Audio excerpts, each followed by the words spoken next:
আজকে আমার সব শেষ হয়ে গেল বলতে সব ভাত পুড়ে গেছে। কি করে পুড়লো সেটা তোমাদেরকে পরে বলছি, তার আগে রান্না করে নি। রান্না করবো, বাজারে গেছিলাম সকালে, বাজারে যাওয়াটা তোমাদেরকে দেখাতে পারিনি। আলু পটল ভাজা করবো, তাই প্রথমে কড়া বসিয়ে দিলাম, দিয়ে তেল দিয়ে আলু পটলটা ভেজে নিচ্ছি আমার জন্য। আর এইদিকে ছেলেদের জন্য মাংস বসিয়ে দিয়েছিলাম। যাই হোক, এদিকে মাংসটা কষানো হোক, এদিকে আমার আলু পটলটা ভাজা হতে না হতে এইদিকে আবার গ্যাসও শেষ হয়ে গেছে। সব দিকেই যখন যায় তা সব দিকেই যায়। যাই হোক, আজকে পাশের বাড়ি থেকে গ্যাস চেয়ে নিয়ে আসলাম, নিয়ে এসে আবার রান্নাটা বসিয়ে দিলাম। তারপরে যাই হোক, মাংসটা তো কষানো হচ্ছে, এদিকে ভাজাটা নামিয়ে নিলাম, নিয়ে একে একে পাবদা মাছগুলো সব ভেজে নিলাম।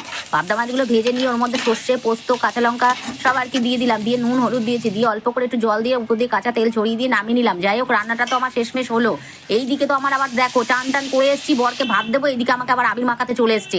এ তো হচ্ছে আর এক জ্বালা। এমনি আমার রং খেলা খুব একটা পছন্দ হয় না, তাছাড়া আমার শরীরটাও ভালো না। ওই দিন আমি ভেবে নিয়েছিলাম যে রং খেলবো না, কিন্তু ওরা রং মাখাতেছে, কি আর করবো।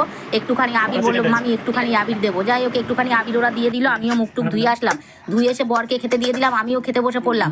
বর তো বগর বগর করছে পোড়া ভাত দেখে, বলছে এই পোড়া ভাত কি খাওয়া যায় বলো, তোমার মনটা কোন দিকে থাকে। আসলে না গো, আমার মনটাই ভালো নেই, তা রান্নাটা করবো কি করে। মন ভালো না থাকলে রান্না ভালো লাগে নাকি করতে। যাই হোক, ভাত তো পুড়ে গেছে, উপর থেকে ছেলেকে ভাতগুলো দেবো বলে উপর থেকে ছেলের জন্য ভাতগুলো তুলে রেখেছি, লাস্টে শেষমেশ আমাকে পোড়া ভাতই খেতে হলো। আর তোমরা ফলো সাবস্ক্রাইব কিন্তু করতে ভুলো না।